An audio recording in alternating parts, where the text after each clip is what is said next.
여러분들 7주차 두 번째 시간을 하겠습니다. 우리 지난 시간에 무역을 이제 그 앞에는 국가 단위의 무역에 대해서 봤다 그렇죠. 무역이 왜 발생하느냐?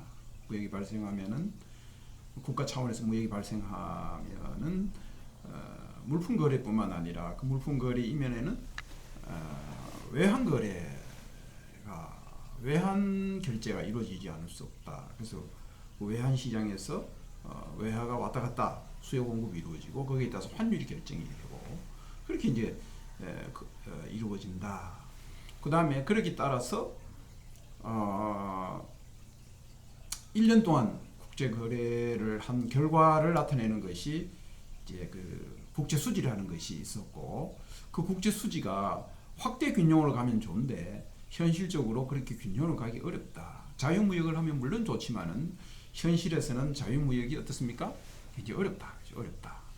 그래서 보호무역을 하게 되기도 한다 이거죠. 그래서 무역을 하다 보면은 국가 단위에서 무역을 하다 보면은 국제 수지가 적자가 될 수도 있고 흑자가 될 수 있는데 그런 적자 흑자의 문제를 해결하기 위해서 이제 경제적인 방법, 경제 정책적인 방법을 동원해서 이제 그 해결하는 방법이 있는데 그게 이제 뭐 지출 전환 정책이나 또는 지출 변경 정책, 그죠? 그런 이제 그걸 통해서 할 수도 있고 또 이제 그 관세나 비관세 장벽과 같은 현실적인 실제로 법이나 어떤 그런 실제적인 수단을 통해서 무역을 적자를 해결하는 방법도 있었다, 그죠? 그래서 관세와 비관세 장벽을 쌓아서 수입을 막는 그런 이제 방법으로 무역 정책을 실시하기도 한다. 그렇게 하다 보면은 그래도 어떤 국가는 계속 적자가 생기고 어떤 국가는 계속 흑자가 생길 수도 있다. 그래서 이제 흑자가 많이 쌓이고 또 무역의 양이 많은 국가는 전 세계 경제에서 차지하는 비중이 점점 커지는데 2차 세계대전 이후에 미국 중심으로 모든 경제 질서가 개편되었는데 그게 이제 소위 말해서 브레튼 우드 시스템 그래가지고 가트 체제와 IBRD를 중심으로 한 두 개의 축으로 가트는 이제 실물이고 IBRD나 또는 그 IMF 이런 거는 이제 금융 쪽의 질서를 동시에 이렇게 추진했는데 두 개의 그 두 축은 자유무역을 이제 구현하는 것인데 결국은 미국이 중심돼서 가트를 했지만은 1994년에 우루과이 라운드를 몇 차례 걸쳐서 라운드를 통해서 우루과이 라운드에 와서는 가트의 한계가 있기 때문에 가트가 한계가 있기 때문에 물품 거래만 이루어지는 물품 거래에 관한 조약이기 때문에 한계가 있어서 관세 비관세 장벽들을 막는 데는 한계가 있었다 이거죠. 또 그래서 또 가트 라운드를 거치면서 관세율도 많이 인하가 되고 이렇게 해서 이제 그런 여러 가지 문제 때문에 가트만 가지고 되지 않기 때문에 새로운 무역 질서를 이제 개편하는데 사실상 그거는 보면은 미국이 그 제품 중심의 무역에서 이제 그 미국이 경쟁력이 더 있는 그런 또는 국제 거래가 더 빈번하게 이루어지는 서비스 무역, 그다음에 지적 소유권, 그다음에 가트 상품 거래면서도 가트에서 제외해서 예외적으로 보호 무역을 인정해줬던 섬유나 농산물 같은 경우에도 모두 다 이렇게 WTO라는 체제를 만들면서 그 안에서 자유무역이 이루어지는 방향으로 경제 질서가 바뀌었다 이거죠. 그래서 1994년 이후에 WTO가 출범을 했다 이거죠. 그 WTO는 결국은 이제 가트, 게스,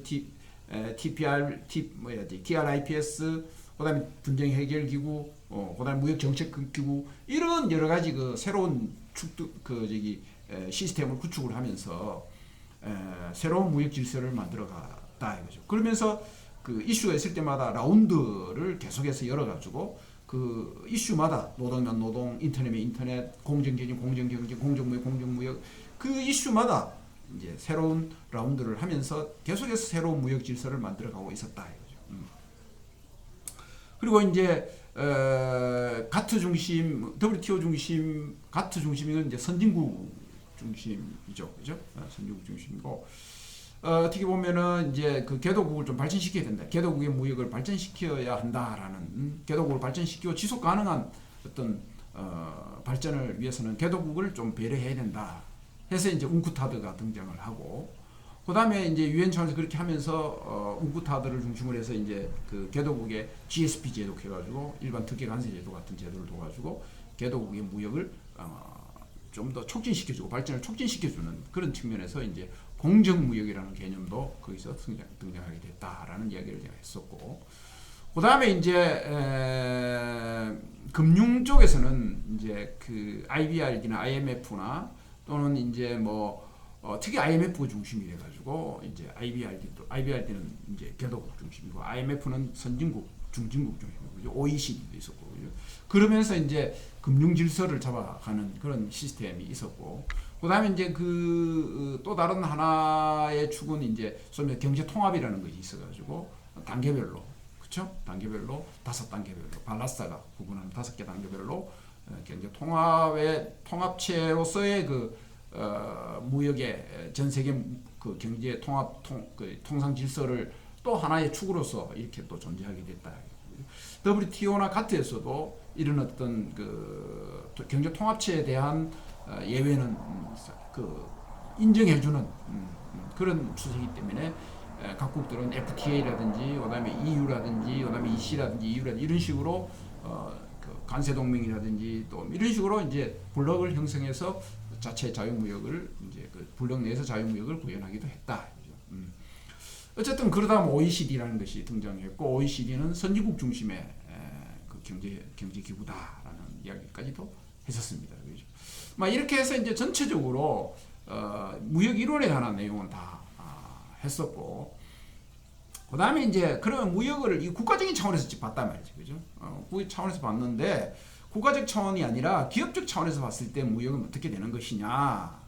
그게 이제 내가 말씀드렸죠, 여러분들에게 다국적 기업, 다국적 기업이 결국은 전 세계 무역량의 대부분을 차지하는, 상당 부분을 차지하기 때문에 이 다국적 기업이라는 것이 무엇이냐에 대해서 지난 시간에 이제 다국적 기업에 대한 무엇이냐에 대해서 지난 시간에 여러분들과 이야기를 했다, 그죠?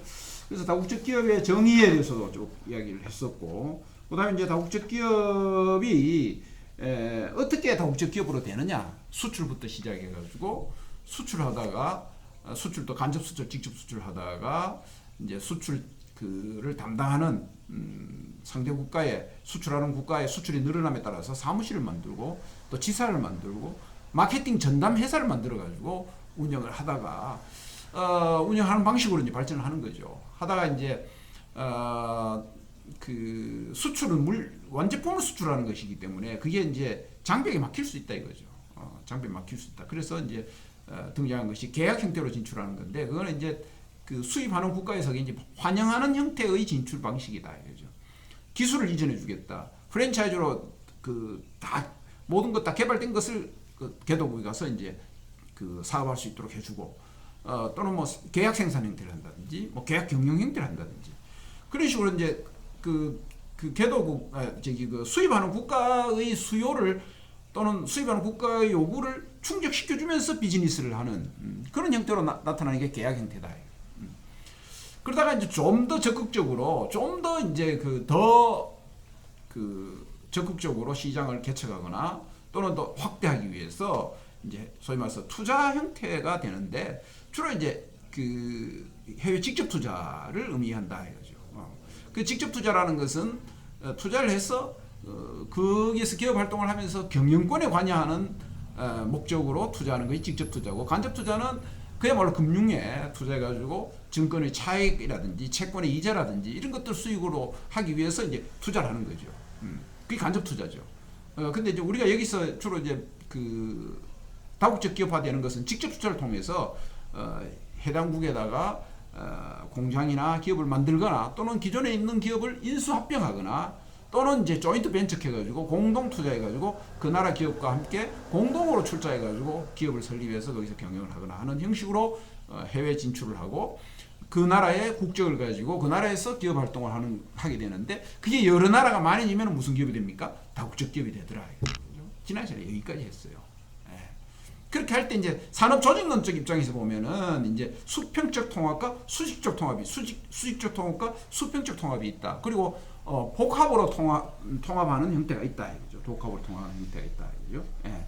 그래서 수익적 통합이 뭔지 수평적 통합이 뭔지는 내가 여러분들이 다 말씀드렸죠, 그죠? 수익적 통합은 그 원료부터 시작해 완제품까지 생산한 그 과정이 일관되게 쫙 있는데 그 전체를 뭐합니까? 다 한 기업이 감당하기 위해서 자기 기업이 감당하기 위해서 그것을 해외 직접 투자를 통해서 이제 원료부터 시작해 완제품까지 나오는 그 과정에 있는 모든 기업들을 자기 기업화 해가지고 하기 위해서 투자를 하는 것. 그 수직적 그 통합이죠. 그죠? 그렇게 하기 위해서 해외 직접 투자를 막 하는 거죠. 그죠? 우리나라에는 석유 탐사하는 기업은 없는데 내가 석유 회사예요. 탐사하는 기업을 사버려야지. 사버린 거죠. 또는 내가 설립하거나. 시추하는 거는 우리나라에서는 기업이 없는데 우리 계열사에는 시추를 한 건 어두고 남을 다른 기업에 시켜야 되는 거예요. 돈 주고 비싸죠. 그런 거는. 그러니까 그러지 말고 아예 내가 시추회사를 만들어 버려야지. 그 시추회사를 만들거나 또는 시추를 잘하는 기업을 뭡니까? 인수를 하는 거죠. 주식을 매입해가지고. 기업이 직접 투자죠. 그런 식으로 하는 것은 뭡니까? 수직적 통합이라고 이야기하죠. 수평적 통합은 뭡니까? 내가 어떤 제품을 개발했는데 그 제품을 아주 좋은 제품, 삼성 뭐 갤럭시 S20이다 그러면 내놨는데 이걸 전 세계에 팔아야 되는데 전 세계에 팔려니까 어떻게 해야 됩니까? 각국마다 그 기업을 인수를 해야 된단 말이에요. 현지 법인을 세워야 된단 말이에요. 세워가지고 뭡니까? 같은 제품을 전 세계에다가 이렇게 팔려고 할 때는 그걸 수평적 통합이다. 수평적 통합이다. 그죠? 그 다음에 이제 복합해서 전체적으로 통합하는 거죠. 전체적으로 통합하는 것은 이제 그 다각적 통합이에요. 컨글로머리트 해가지고 다각적 통합은 업종 구분 없이 목적 구분 없이 그냥 그 이제 해외 직접 투자를 하는 거죠. 이런 기업들은 이제 왜 좋으냐면 위험이 분산돼요. 코로나 시대를 맞이하면서 결정적으로 타격이 없는 기업이 있단 말이에요. 근데 다각적으로 투자해 놓은 기업들은 이쪽이 타격받으면 이쪽이 잘 돼요. 그렇죠? 예를 들어서 나는 섬유에서도 갖고 있고 그 다음에 화학에서도 갖고 있고 제약에서도 갖고 있고 전자에서도 갖고 있고 호텔도 갖고 있어. 코로나 맞으니까 호텔, 항공 이런 거 안 되는데 내가 갖고 있는 섬유회사에서는 방호복을 만들고 내가 갖고 있는 제약회사에서는 이제 그 약을 만들고 보건용품 만들고 그래서 이쪽이 안 되면 이쪽이 돼주니까 그래서 막 전혀 관계 없는 분야인데도 그 물어발식으로 투자를 해서 이제 다각화 시켜 놓는 거죠. 그래서 위험을 분산시키는 거죠. 그죠? 그게 이제 다각적 통합이다. 다각적 통합이다. 그죠? 지금 지난 시간 여기까지 했어요. 그죠? 여기까지 했어요. 자, 그러면은 이런 다국적 기업이 이론이 있어요.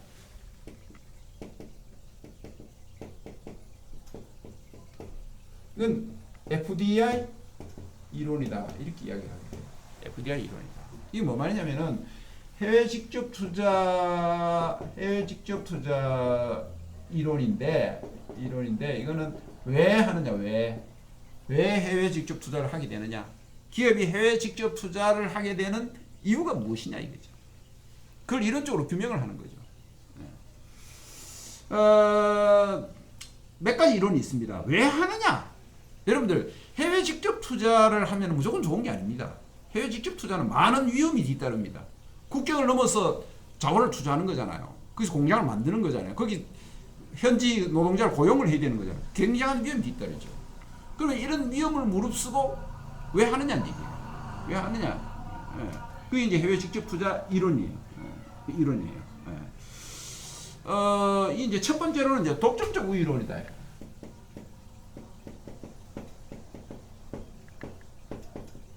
독점적 우위론이다. Monopolistic advantage theory.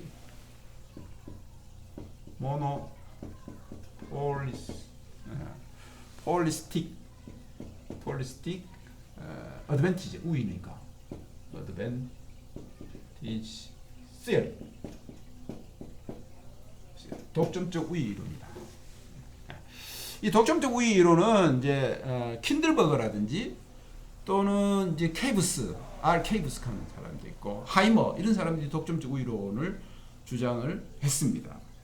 했는데 이 독점적 우위론에서 독점적 우위가 뭐냐? 모노폴리스틱 어드밴티지. 이 독점적 우위가 뭐냐 이게지. 요게 뭐예요? 직접 투자를 하는 이유다 이게. 독점적 우위가 있을 때 기업은 해외 직접 투자를 한다는 얘기죠. 여러분들 절대 우위라는 게 앞에 했잖아요, 그죠? 절대 우위가 있을 때 해외 수출했죠. 마찬가지로 독점적 우위가 있을 때 해외 직접 투자를 한다. 그 독점적 우위가 뭐냐 이죠. 구체적으로 뭐냐? 여러분 뭐겠습니까? 대표적인 게 뭡니까? 독점적 우위의 대표적인 것은 그 대표적인 기술 같은 거겠죠, 그죠? 특유의 지식,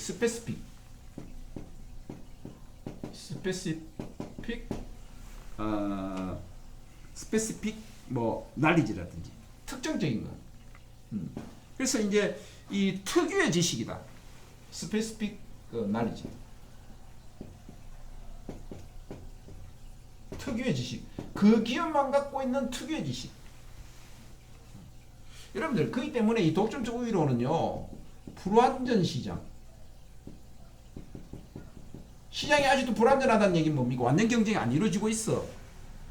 불완전한 시장이라는 것은 시장이 막 그 수요 공급에 의해서 막 공급이 많이 되고 수요가 많이 되고 이래가지고 활발하게 가격이 결정되고 이런 형태 시장이 아닙니다. 불완전 시장은 아직도 시장이 제대로 형성이 안 된 거예요. 그때 뛰어드는 거지. 독점적 우위라는 것은 뭡니까, 여러분들? 독점적 그 스페시픽 날리지라는 게 뭐예요? 저쪽 나라에서는 갖고 있지 않는 날리지를 내가 갖고 있단 말이야, 우리 기업이. 내가 독특한 기술을 개발했는데 저쪽 국가에서 있지 않는 날리지를 내가 갖고 있단 말이야. 여러분들 코로나 재난이 일어나니까 난리가 났죠? 에? 우리나라에 있는 진단 키트들이 날개 돋듯이 팔리고 대통령한테 전화해 달라 그러고 난리잖아요. 불완전 시장입니다, 여러분들. 처음에 사태가 발생했을 때는 검사 키트 자체가 불완전 시장이에요. 예. 이거는 뭐 시장에서 사고 팔리는 게 아니에요. 이거 뭐 없어서 안 되니까. 그런 독점적 우위가 있을 때 어떻습니까? 당연히 해외 직접 투자를 하죠. 그 현재 공장을 만들어 거기서 뭡니까? 생산해가지고 막 하려 그러겠죠, 그죠? 예. 그 독점적 우위. 예. 그래서 이게 이제 스페시픽 날리지가 있을 때, 여기는 불완전 시장일 경우에 특히 독점적 우위라는 것은 뭐예요? 상대에 대해서는 상대는 진출하는 국가는 어떻습니까? 시장이 아직도 형성이 안 돼 있어, 제대로. 수요 공급이 이루어지고 이런 게 안 돼 있어요. 근데 나는 그 시장에 전혀 생소한 새로운 기술을 갖고 있단 말이에요. 그래서 그거 있으니까 내 혼자만 갖고 있으면 뭐해? 돈 못 벌잖아. 그쪽에 들어가면 완전 1등인데. 그죠? 완전 1등인데. 독보적인 존재가 되는데. 예. 그래서 이제 특유의 날리지를 갖고 있으면은 뭡니까? 해외 직접 투자가 하지 않을 수 없다는 얘기, 기업들이. 돈 벌려고. 그죠? 예. 그래서 이게 뭡니까, 여러분들? 불완전 시장, 이거 독점을 전제로 하는 겁니다. 진출하면 독점이야. 아무도 못 따라와. 완전 독점이야. 불완전 시장. 예. 그래서 독점적 우위다. 독점적 우위라는 그 말입니다. 들어가면은 뭐예요? 독점한다. 불완전 시장이기 때문에. 들어가면 독점한다. 그래서 독점적 우위다. 그래서 여기서 그러면 기업 특유의 지식 날리지라는 게 뭐냐 이거죠, 그죠? 대표적인 것은 이제 뭐 기술입니다. 기술. 독보적인 기술을 갖고 있다.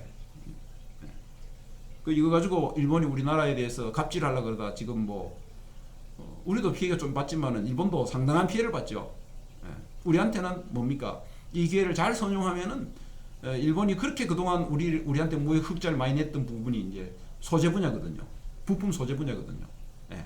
부품 소재 분야에서 우리가 이번에 막 아주 큰 어려움을 겪었잖아요. 그러니까 국내에 있는 기업들을 키워주고 대기업들이 지금까지 우리나라 기업들 있었는데 우리나라 기업 물건을 안 사주고 일본에 있는 물건을 자꾸 산 거예요. 편하니까. 계속 그 물건을 다 썼으니까. 우리나라 거 쓰려고 하면 또 새로 검증해야 되고 해야 되니까 기술 수준이 높아도 일본 거 썼단 말이에요, 사실은. 뭐 바쁘니까. 근데 이번 기회에 어떻게 됐습니까? 정신 차린 거죠. 그래서 이제 국내 중소기업들의 물건들, 납품 기업들을 많이 발굴하게 되고, 그럼으로써 뭡니까? 소재 부품에서 많이 따라가는 그런 계기가 됐죠. 그죠? 그러니까 일본이 독점적인 기술을 갖고 있었단 말이에요. 갖고 있으니까 그걸로 많이 우리를 괴롭혔죠. 그죠? 그 다음에 이제 뭐 마케팅 능력. 아주 특출한 마케팅 능력을 갖고 있어. 그럼 뭡니까? 독점적 우위가 있는 거죠. 그죠? 여러분 요즘은 아마존을 통해서 전자무역을 하더라고요. 전자상거래 무역을 하더라고요. 이야, 돈 엄청나게 벌더라고요. 그거 해서. 여러분들도 친구들끼리 한번 만들어 보세요. 학교 다닐 때 뭐 돈 많이 들 필요 없고 이렇게 중개하는 무역 이런 거 할 수 있으면 한번 만들어 보세요. 일찌감치. 예. 아마존 들어가지고 뭐가 우리 물건 뭘 팔 수 있는가 이런 거 잘 한번 검색도 해보고 자꾸 그 들어가다 이렇게 보면은 다른 사람 뭘 팔고 있는가 나는 뭘 사서 국내 파면 될까 이런 것들을 잘 연구하면은 아이템 하나만 찾으면 평생 먹고 삽니다. 그죠? 그러니까 뭐 안 되면 할 수 없는 거고 어쨌든 들어가서 자주 꾸준하게 들어가서 자꾸 검색을 해보고 어떤 물건이 잘 팔리는지 우리나라에는 좋은 물건이 있는데 저기는 모르는 게 뭐가 있는지 이런 것들을 찾기만 하면은 그 연결만 시켜주면 되는 거거든요. 그래서 뭐 굉장히 그 시장 진입 장벽 자체가 굉장히 낮아졌어요. 지금은. 그래서 제품 좋고 기술만 좋으면은 언제든지 시장에 진입할 수 있는 그런 환경이 지금 조성이 되어 있죠. 자, 어쨌든 그런 거. 그다음에 이제 예컨대 뭐 이런 거 있어요. 우리나라가 이제 여러분들은 그 주민등록표를 떼러 가면 동사무실 가면 바로 떼잖아요. 또는 전자적인 방법으로 집에서 인터넷으로 출력까지 다 되잖아요. 지금은 집에서 다 뗄 수가 있잖아요. 우리는 그냥 생활 속에 있는 건데 해외에서는 그 이해가 안 됩니다. 그게 안 됩니다. 그래서 이제 우리가 이런 시스템을 우리 내에서 만들어가 잘 하다 보면 어떻게 됩니까? 이 시스템은 완전 독점이죠. 독점적인 이제 난리지, 지식이죠, 그죠? 그래서 이 시스템을 어떻게 합니까? 파는 거죠, 해외에다. 파는 거죠. 그래서 전자정부를 구축해 주는 거. 그죠? 그다음에 스마트 시티 같은 거 구축해 주는 거. 세종시를 한번 만들어 보니까 이게 특정 목적을 가진 도시를 만들면 이렇게 만들어야 되겠다 노하우가 우리나라에 쌓인 거예요. 그래서 인도네시아 수도를 이전하는데 그 수도 이전에 세종시를 건설한 노하우를 뭡니까? 그쪽에 가서 써먹는 거죠. 그죠? 예. 그건 뭐 수요 공급이라는 게 안 되죠. 그걸 안 해본 국가는 그런 지식을 가질 수가 없으니까. 그 다음에 우리나라 도시교통망 깜짝 놀라죠. 그죠? 여러분들은 뭐 환승하는 거 뭐 그냥 보통 생각하잖아요. 외국에서 봤을 때는 좀 신기한 거예요. 예? 지하철 타고 올라가가지고 버스 타고 가다가 또 뭐 지하철 타고 이게 자유로우니까 이게 어떻게 저렇게 되냐는 얘기죠. 그죠? 그런 거 도시교통망 전환 이런 것들은 기업이 그거를 시스템 만들어 놓으면은 그 자체를 뭡니까? 그 자체가 독점적이에요. 독점적 우위를 갖고 있어요. 어느 누구도 따라올 수 없는 거죠. 그죠? 대표적으로 그런 거고 대체로 이 독점 시장은 공공재의 성격이 강해요. 공공재일 경우 아주 가능성이 높아. 그래서 우리가 이런 걸 많이 만들어서 팔아야 돼요. 그걸 하려면 우리나라에서 뭡니까 이런 일들을 많이 이렇게 그 뭡니까 개발해서 많이 편리하게 만들어야 되죠. 자꾸 그죠? 만들어야 되죠. 독점적으로. 그다음에 두 번째가 이제 내부화 이론입니다.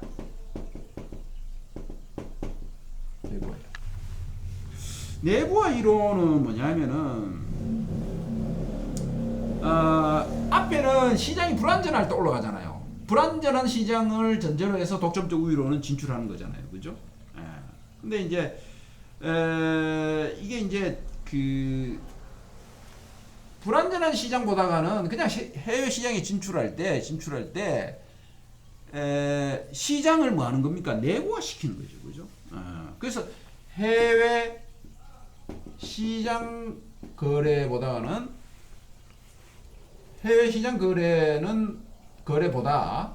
뭐 하는 겁니까? 해외 시장 활동을 내부화하는 거죠. 내 것으로 만들어 버리는 거죠. 아까 우리 그 뭡니까? 그 수직적 통합, 수평적 통합할 때 이렇게 목적을 위해서 기업을 사들이잖아요. 그죠? 비슷한 논리죠. 내부화하는 거죠. 그죠? 그래서 이제 해외 시장에서 거래하기보다는 해외 시장 활동 자체를 내부화시켜 자기 것으로 만들어 버립니다. 아예 그렇게 하기 위해서 해외 직접 투자를 한다는 얘기죠. 그래서 이게 이제 뭐냐면은 기업 활동을 확대하는 거죠. 확대해서 뭡니까? 해외로 나가게 되는 거죠. 그래서 이 확대라는 것은 내부화하는 거죠. 내부화하는 거죠. 자기 기업 활동을 계속 영역을 확장해 나가는 거죠. 확장해 나가다 보면 뭡니까? 해외 시장으로 저절로 진출이 되는 거죠. 또 해외에 있는 것도 또 내 옷을 만들 뿐다는 얘기죠. 왜? 내 시장으로 만들기 위해서. 그죠? 그래서 이제 시장의 사실은 뭐 이거 시장 거래보다 이랬지만은 이 활동을 확대하는 거죠. 확대하는 과정에 해외에 직접 투자를 하게 된다는 얘기지. 그죠? 예를 들어 삼성이 말이죠. 자동차 전장 제품은 안 했거든요. 지금까지. 삼성전자에서 직접적으로 안 했습니다. 근데 이제 하만을 인수하는 게 뭐 왜 인수했습니까?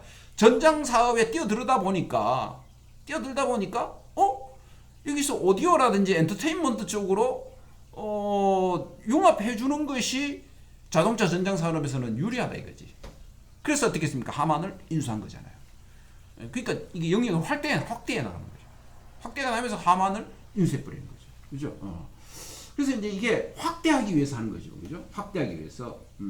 그래서 이제 외부에 있는 시장을 전부 내 것으로 자꾸 확대하는 거죠. 외부 시장에 들어가 자꾸 확대하는 거죠. 확대하면서 이제 그 뭡니까? 시장을 크게 하면서 내가 활동 범위를 넓혀가면서 내부화하는 거죠. 그죠?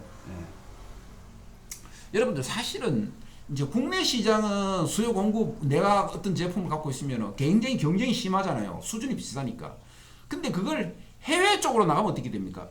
우리나라에서 완전 시장에 거의 가깝도록 그 비즈니스 이루어지는데 해외 나가면은 해외 시장들은 불안정한 이 독점적 우위요소처럼 불안정한 시장이 많거든요. 그 자연스럽게 이제 넘어갑니다. 자연스럽게 불안정한 시장으로 내가 발을 들이면 저절로 내부화 돼버린 거예요. 점점 시장을 내부화시키는 거죠. 그죠? 내부화시키는 거죠. 그래서 이제 이게 이제 이렇게 하다 보면은 해외 시장은 어떻습니까? 해외 시장은 불안정성이 높다. 불안정성이 크다. 크기 때문에 이 해외 직접 투자 해가지고 뭡니까? 내부화시켜. 자기 내부화시켜버려. 내부화시키는 거죠. 자, 여러분들 예를 들어서 KT가 5G를 개발했어. 이걸 어떻게 여러분들 시장 확대하겠습니까? 자, 이걸 해외 진출하잖아요. 5G로 해외 진출하고. 이게 이제 5G를 개발하면은 이거 KT 망을 통해서 망으로 이제 망의 통신사를 통해서 이제 휴대전화를 팔죠. 휴대전화를 먼저 판매하죠. 그리고 우리 KT의 5G망을 쓰려면은 우리 로고가 찍힌 휴대전화를 사야 된다 이래 되는 거죠. 그죠? 이런 식으로 이제 망을 팔면은 뭘 팝니까? 전화기를 팔 수 있다는 얘기죠. 그런 식으로. 그죠? 그 다음에 이제 이 KT망을 통해서 일반 상품 판매도 합니다. 내부화시켜버린 거죠. 그죠? 5G망을 딱 만들어서 일반 상품도 들어가서 팔 수 있게끔 판매할 수 있게끔 넓혀가는 거죠. 그죠? 그래서 이게 뭐 전자상거래. 전자상거래를 이제 확대하는 거죠. 그 다음에 KT망에서 KT게임을 이게 전부 다 5G입니다. 5G망에서 KT게임을 어떻게 합니까? 게임을 이제 또 하게끔 만드는 거죠. 그죠? 이거 KT 통해서 하는 거죠. 그래서 이 KT망으로 할 수 있는 모든 사업들로 계속 넓혀가면서 그걸 자기 시장화 만들어 버리는 거죠. 그래서 그 안에서 저끼리 사고 팔고 저끼리 나눌 수 있도록 다 점점점 영역을 넓혀나가는 이 시장의 내부화죠. 내부화. 그래서 우리가 뭐가 중요합니까? 사업할 때 플랫폼 사업이 중요하죠. 플랫폼. 지금은 플랫폼 시대입니다. 여러분들 우리가 SNS가 왜 여러분들 이렇게 기업들이 사활을 걸고 SNS를 사업적으로 막 나왔습니까? SNS 그 자체가 뭐가 됩니까, 여러분들? 플랫폼이거든요. 예, 플랫폼을 만들어 놓으면 거기 사람들만 많이 오면 어떻게 됩니까? 그게 플랫폼이잖아요. 여러분들 플랫폼은 원래 정거장이죠. 정거장. 정거장에 사람들이 어느 방향으로 가든 간에 그 정거장 거쳐서 다 가게끔 되잖아요. 어디 가려면 정거장이 반드시 와야 되잖아요. 그죠? 예. 서울이나 어디를 가려면 동대구 여기 오면 다 어디 가죠? 동대구 여기 플랫폼, 동대구 여기 플랫폼이잖아요. 거기 다 오잖아요. 마찬가지로 뭐 SNS를 하면은 처음에는 사람들 오면은 그냥 사람들 모으는 것 같지만은 그 자체를 뭐로 변모시킵니까? 플랫폼으로 변모시키죠. 그래서 그 안에서 광고도 하고, 그 안에서 물건도 팔고, 그 안에서 사람 만나는 여러 가지 일종 비즈니스도 하게 만들고, 플랫폼이에요, 플랫폼. 그러니까 누가 플랫폼을 장악하느냐가 뭐예요? 비즈니스를 성공하느냐 마느냐 그겁니다. 이 플랫폼이죠. 5G 왜 중요합니까? 이 플랫폼이거든. 통신사들의 플랫폼이 뭡니까? 5G 망 자체를 갖는 게 플랫폼이잖아요. 그래서 여러분들 비싼 돈 주고 5G 개발하고 그 망을 돈 주고 주파수를 돈 주고 사잖아요. 그죠? 엄청난 돈을 주고. 근데 플랫폼 사업이 중요한 이유죠. 그죠? 근데 여러분들 이거는 이제 그 어떤 퍼블릭 굿이죠. 이거 전부 다. 그죠? 공공재적인 성격이 강하잖아요. 이것도 역시. 그죠? 성격이 강한데 그다음에 이제 그 거래 비용 문제입니다. 이 내부화하는 게 거래 비용. 내부화하면 거래 비용이 확 떨어집니다. 거래 비용이 떨어지죠. 거래 비용이 떨어집니다. 네. KT망을 벗어나서 사업을 전자상거래를 하면 어떻게 됩니까? 예? 구매자도 불확실하고, 그죠? 고객 유치, 뭐 품질 관리 이런 게 다 불안전하잖아. KT 입장에서 봐서도 불안전하잖아요, 그죠? 예. 그래서 거래 비용이 올라갑니다. 자체 내에서. 그렇기 때문에 뭐 내부화를 해버리면은 다 자기 품 안에서 다 모든 게 이루어지니까 굉장히 거래 비용이 떨어지죠. 그래서 내부화하는 거죠. 그 다음에 이제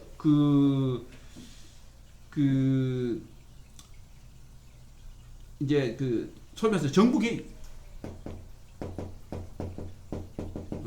공공재 성격이 강하고, 그 다음에 거래 비용이 떨어지고, 정부의 개입 문제가 있어요. 정부 개입 문제가 있어요. 내부 시장에 대해서는 정부 개입을 못 합니다. 근데 내부 시장이 아닌 부분에 내가 뭘 하려고 하면 정부에서 개입해서 못하게 하는 경우가 많단 말이에요. 그죠? 정부 개입하면은, 굉장히, 관세 장벽, 비관세 장벽도 생기고, 정부가 개입하면서 뭐 여러 가지 제약 요인도 가하고, 행정적 요인도 가하고 이러잖아요. 이거 그 기업 입장에서는 굉장히 큰 부담이죠. 이런 것을 뛰어넘는 방법은, 그걸 극복하는 방법이 뭐냐면은, 다 내 범위 내에서 거래하도록 만들어버립니다. 그렇게 하면 뭡니까? 정부 개입 문제도 상당 부분 해소될 수 있다.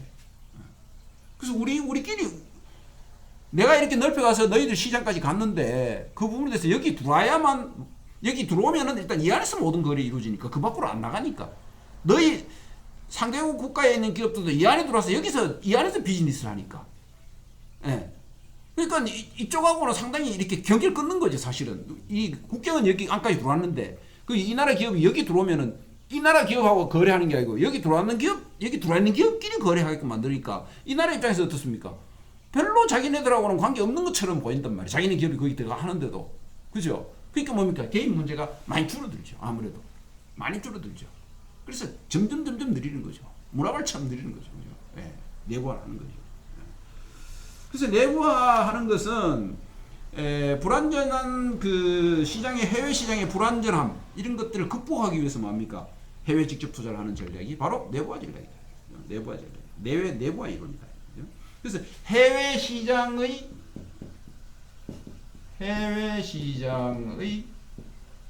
불완전성을 극복하기 위해서 또는 활용하기 위해서 특히 극복하기 위해서 해외 직접 투자를 한다 이거죠. 그래서 뭐 이 내부화 이론은 독점적 우위론하고는 좀 다르다 이거죠. 뭐 독점적인 뭐 있어서 하는 게 아니다 이거죠. 그죠? 기업이 자기가 갖고 있는 자원을 이용해 가지고 막 나가는 게 아니라 뭡니까? 자기가 갖고 있는 자원을 통해서 독점적인 그런 요소가 있다고 하더라도 뭐예요? 이것을 해외 진출하는 게 아니라 그걸 통해서 뭡니까? 내부 시장을 키워 나간다는 얘기지. 그죠? 내부 시장에서 키워 나간다는 얘기지. 그러면서 해외로 나간다는 얘기지. 그렇게 해서 굉장히 안정적인 진출 방법이다. 내부화 이론은. 그죠? 굉장히 안정적인 진출 방법이다. 내부화하면서 접점 우위를 뭡니까? 내부화를 통해서 우위를 더 만들어가는 그런 것들을 하는 것이 이제 내부화 이론이다. 그래서 해외 직접 투자를 한다는 얘기죠. 그죠? 자, 그다음에 마지막으로 이제 소위 말해서 절충 이론이 있어요. 에클렉틱 시어리 이렇게 해가지고 내부화 이론이고 세 번째로는 절충 이론. 절충 이론은 뭐냐면은 이름 그대로 절충하는 거잖아요. 에클렉틱 시어리니까. 에클렉틱 시어리니까. 그죠? 절충 이론은 이거 두 개를 다 수용하는 거예요. 그리고 자기 또 이야기 또 하는 거예요. 그죠? 이거 두 개를 다 수용하고 절충 이론은 그러면서 뭐예요? 생산 입지가 중요하다. 이렇게 주장하는 것이 뭐예요? 절충 이론이에요. 절충 이론. 그죠? 네. 그래서 이제 이 더닝이라는 사람이 더닝이라는 분이 이 절충 이론을 주장했습니다. 여러분들 아마 국제 경영에서 해외 직접 투자 이론 배우면은 이거 뭐 그 기본적인 이론이니까 이거 아마 또 배우게 될 거예요. 그래서 여러분 개념만 그냥 알고 넘어가면 됩니다. 절충 이론은 해외 직접 투자는 처음에는 독점적 우위로 시작합니다. 우위로 시작해. 여기서는 무엇을 이동할까? 이것을 결정한다. 독점적 우위로는. 그래서 기업들은 내가 독점적 우위 요소가 뭔가, 무엇을 이전시킬 것인가를 먼저 생각한다는 얘기죠. 그렇게 시작한다는 얘기예요. 그게 현실적인 이야기죠. 독점적 우위적인 생각이죠, 그거는. 그렇죠? 그러다가 뭡니까? 왜 이동할까? 왜 이동할까? 왜 이동합니까, 여러분들? 거래 비용, 아까 이야기했죠, 그죠? 거래 비용을 감소하고, 그 다음에 정부 규제도 어떻습니까? 좀 회피하고, 그죠? 회피하고, 그 다음에 위험도 떨어뜨려주고, 이런 이유 때문에 뭐예요? 해외 직접 투자하기 위해서 이동을 시킨다는 얘기죠, 그죠? 네. 이게 뭡니까, 여러분? 내부화 이론이잖아요. 그래서 처음에는 무엇을 이동할 것인가를 생각을 하게 될 것이고, 독점적 이론이다 이거지. 그러면 이걸 왜 이동할 것이냐를 알아야 될 거 아니야. 그죠? 이 뭐 어떤 아이템을 정했으면 스페시픽 어드밴티지가 있다. 그죠? 그 스페시픽 어드밴티지를 이동을 시켜야 되는데 그 이동시킨 이유가 뭐냐 이거지. 무조건 그냥이 아니고 뭐예요? 거래 비용을 떨어뜨려주고 정부 규제를 회피도 시켜주고 위험도 떨어지는 그런 어떤 이점이 있기 때문에 뭡니까? 이걸 이전한다는 얘기지. 그게 바로 내부화 이론이라는 얘기지. 이 사람 더닝이 주장한 건 내부화 이론이라는 얘기죠. 그죠? 그래서 내부화 이런 걸 거쳐서 뭡니까? 국제 생산하게 된다는 얘기죠. 국제 생산하게 된다. 그죠? 네. 이거는 뭐예요? 어느 곳으로 이동할까? 어느 곳으로 이동할까? 그럼 이런 거 다 됐는데 어느 곳으로 이동할까? 어느 곳으로 이동하면 좋겠노? 그걸 결정하는 게 뭡니까? 국제 생산인데 이게 소위 말해서 절충 이론이야. 이게 절충, 여기까지 쭉 연결돼. 여기가 절충 이론. 절충 이론은 이런 과정을 거쳐서 결국은 여기 오게 될 것이다. 이거는 다 거쳐가지고 결국은 절충 이론에 올 것이다. 그죠? 예. 그래서 이게 이제 쭉 연결이 되는 거죠. 그래서 이제 어느 곳을 이동할까 할 때 먼저 보는 게 뭐예요? 현지국 경제 상황. 현지국 경제 상황이 어떠냐 이런 것도 보겠죠. 그 다음에 뭐 생산 요소, 부존 상황. 생산 요소는 어떤 예산이 많으냐 이런 거죠. 그죠? 그 다음에 뭐 현지 정부 지원은 어떻게 되느냐 이런 것들을 이제 보게 될 거고, 그 다음에 이제 볼 게 뭐냐면은 political risk, 정치적 위험. 만큼 민주화돼 있고 좋으냐, 그죠? 잘 돼 있냐. 그 다음에 이제 뭐 문화적인 특성. 이런 것들을 다 고려해서 뭡니까? 국제 생산 기기를 선정하게 될 것이다. 그죠? 네. 그래서 결국은 뭡니까, 여러분들? 이 세 가지가 이렇게 연결이 돼서 여기까지 오게 될 것이다라고 주장하는 게 더닝의 절충 이론이에요. 더닝의 절충 이론이에요. 네. 근데 이제 이게 더닝의 이론을 좀 비판하면은 이론의 독창성이 좀 떨어진다. 이렇게 이야기하고 기초 이론을 그냥 통합한 것에 불과하다. 불과하다 이렇게 이야기하고 그렇습니다. 그러나 뭐 어쨌든 이 결론을 지었죠. 이번에 절충이 더닝이 결론을 지었죠, 그죠? 이런 것을 다 거쳐서 이렇게 될 것이다라고 결론을 지었습니다. 이게 지금까지 이제 다국적 기업에 관한 이론까지 여러분들하고 같이 다 했습니다. 그래서 결국 이제 뭐 이렇게 해서 이제 다국적 기업들이 이렇게 해외 직접 투자 이런 이유 때문에 하면서 다국적 기업이 등장한다는 얘기죠. 네. 그럼 여러분들 그 세계 500대 기업을 한번 보십시오. 보면은요, 한국 삼성전자가요, 이거 내 통계 볼 때는 13위였어, 13위였고, 한국 기업이 500대 기업이 15개가 포진해 있었습니다. 그죠? 그래서 이제 한 50개 정도가 되면은 완전 선진국이 된대요. 500대 기업 중에 한 50개 정도의 기업이 이제 들어가면은 500대 기업에 전 세계 500대 기업에 50개 정도가 들어가면은 완전히 선진국이 된다는 거죠. 선진국이 될 수밖에 없죠. 500대 기업 중에 10%가 우리 대한민국 거라고 생각해 보세요. 그럼 뭐 뭐 되죠. 그래서 이번에 이제 500대 기업에 들어갈 수 있는 새로 들어갈 수 있는 게 이제 소위 바이오 산업들, 그죠? 시젠 같은 거, 그죠? 뭐 시총 가격이 엄청 올라갔죠, 그죠? 예. 그래서 이게 뭐 세계 회사 통합하면 규모가 엄청 커진단 말이에요. 그래서 지금 뭐 통합 문제가 지금 뜨거운 감자예요. 그죠? 엄청나게 돈을 벌었죠, 시젠이 이번에. 예. 그래서 이제 새로운 강자가 등장하는 거죠. 이제. 바이오 쪽에 이제 강자가 이제 누구냐, 그죠? 예. 어쨌든 간에 그런 게 한 50개 정도가 되면 되는데 우리는 지금 15개 정도 있다고 그래요. 15개도 여러분들 대단합니다. 대단하죠, 그죠? 15개. 예. 그래서 여러분들 내가 우리 책에 그 아마 세계 500대 기업에 대해서 내가 좀 아마 표를 아마 그 제시를 했을 거예요, 그죠? 한번 보세요, 여러분들. 우리나라 기업이 얼마나 많이 있는지 보면은 500대 기업에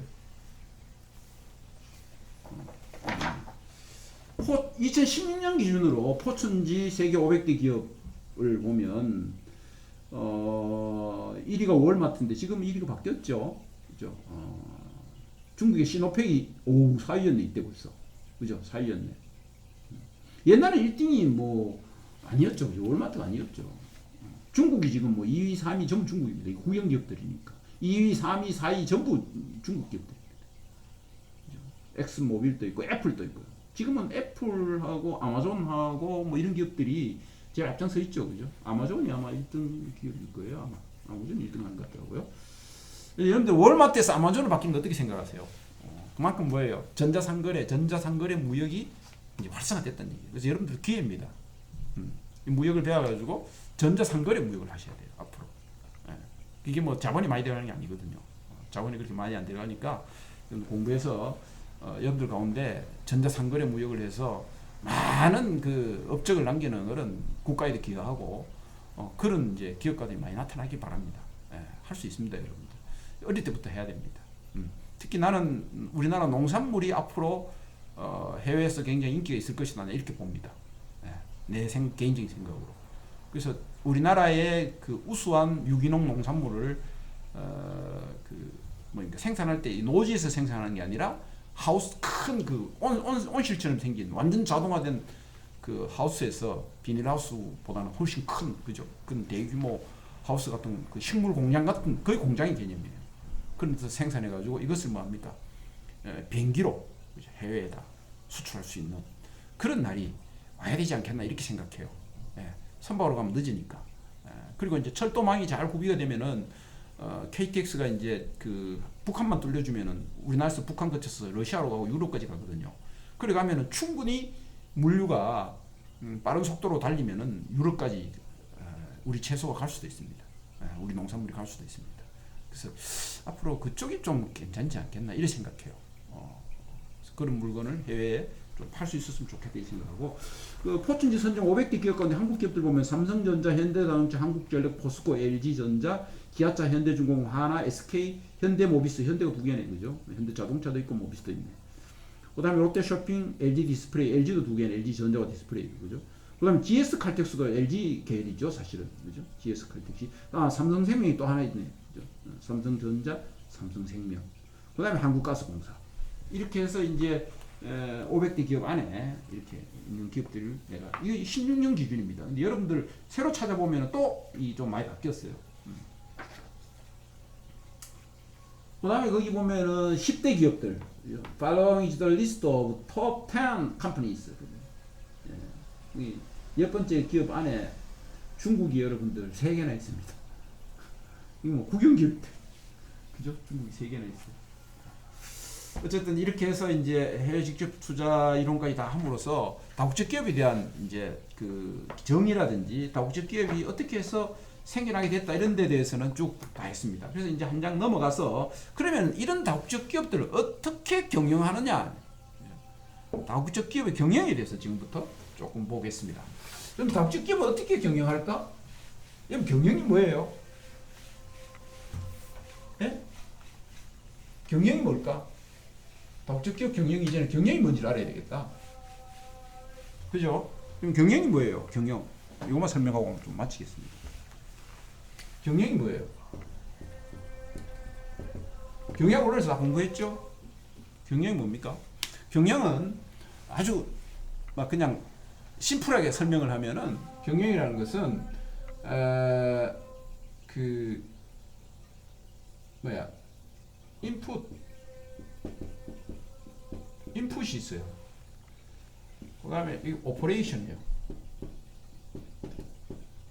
오퍼레이션 해가지고 아웃풋이 나와. 그렇죠? 네, 아웃풋이 나와. 그러면 인풋을 오퍼레이션한 인풋을 뭘 인풋을 하겠습니까? 자본, 그 다음에 기술, 노동, 정보 이런 기업이 갖고 있는 가용 자원들을 인풋합니다. 그죠? 이게 무한정이 있는 게 아니에요. 기업이 갖고 있는 범위 내에서 인풋을 하죠. 그죠? 인풋을 하면은 뭔가 오퍼레이션 해가지고 아웃풋을 해야 돼. 아웃풋이 뭐예요, 여러분들? 이건 이윤이잖아요. 이윤이잖아요. 그죠? 투입해서 오퍼레이션 해가지고 아웃풋이 나오게 하는 게 뭐예요? 경영이다. 넓게 보면. 그러면 여기서 제일 중요한 게 오퍼레이션이거든요. 오퍼레이션. 오퍼레이션을 뭘 해가지고 이것을 아웃풋을 낼 것이냐, 어떻게 해서 아웃풋을 낼 것이냐 하는 거 아닙니까? 그죠? 그래서 뭐가 있습니까, 여러분들? 이런 것들 받으면은, 인풋 들어오면은, 먼저 계획하죠. 플래닝 하죠. 계획하죠. 어떻게, 플랜, 그죠? 계획을 짜죠. 계획하면은, 계획을 실천하기 위해서 뭐 합니까? 조직하죠. 조직하죠. 그죠? 계획을 실천하기 위한 조직을 구성하는 거죠. 조직이 뭐예요, 여러분들? 사람과 돈을 결합해서 그 일을 하게 하는 거잖아요. 그죠? 그게 조직이잖아요. 그래서 책임의 한계를 정해주고 해야 할 일을 정해주는 거죠. 그래서 자본과 노동을 결합해가지고 일을 하게끔 하는 거잖아요. 그게 조직이잖아요. 근데 이 조직이 이 계획은 목표대요. 목표로 그죠? 목표.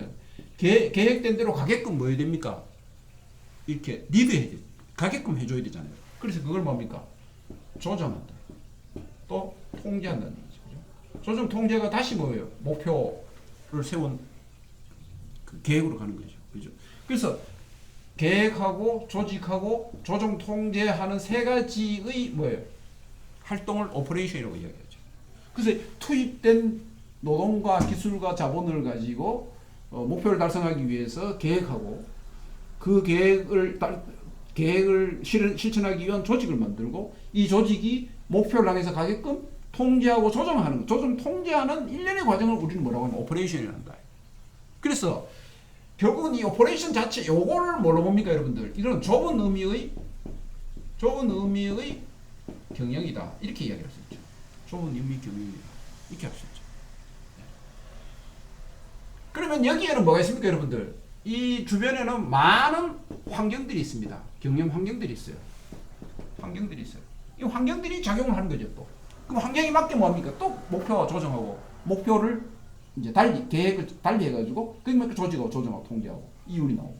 이렇게 하면서 뭐예요? 이윤이 밖으로 아웃풋되는 거죠. 이런 활동을 우리는 뭐라고 해요? 경영이라고 쉽게 이야기할 수 있다. 그런데 이런 경영 활동을 잘하도록 하기 위해서 이것을 기능적으로 이렇게 뒷받침해 주는 게 있단 말이에요. 기능적으로 뒷받침해 주는 게 있단 말이에요. 베이스로 뒷받침해 주는 게 있단 말이에요. 그게 뭐냐 하면은 소위 말해서 인사 관리, 사람 관리하는 거. 그다음에 재무 관리, 인사 관리. 재무 관리는 뭐예요? 돈 관리해 주는 거예요. 생산 관리는 뭐예요? 현장의 생산을 관리하는 거죠. 그다음에 마케팅. 이 네 가지 파트의 기능을 가지고 뭡니까? 이걸 잘할 수 있게끔 이렇게 해주는 거죠. 이제 이걸 이제 조직할 때 다 이렇게 조직하는 거죠. 그죠? 그 조직해 놓은 상태에서 뭡니까? 잘할 수 있도록. 네. 이런 것도 우리는 기능 조직이다. 조직이 이렇게 해서. 네. 그래서 이걸 갖다 우리는 전체적으로 뭡니까? 경영 활동이다 얘기하고, 좁은 의미에서 경영은 뭐예요? 요거. 좁은 의미의 경영. 넓은 의미의 경영은 이 전체 넓은 의미의 경영이다. 환경까지 다 고려한 넓은 의미의 경영 이렇게 볼 수가 있습니다. 그래서 이런 개념을 가지고 다음 시간에는 다국적 기업은 어떻게 경영하느냐 하는 문제에 대해서 여러분들하고 공부하도록 하겠습니다. 그럼 우리 다음 시간에 다음 주에 또 만납시다. 아마 여기까지 하고 중간고사를 치고 아마 또 만나게 될 것 같아요. 그래서 중간고사는 뭐 미리 여러분들에게 고지를 하겠습니다. 어떻게 할지 어쨌든. 네. 자, 여러분들 우리 다음 주에 또 만나서 공부합시다. 수고 많았습니다.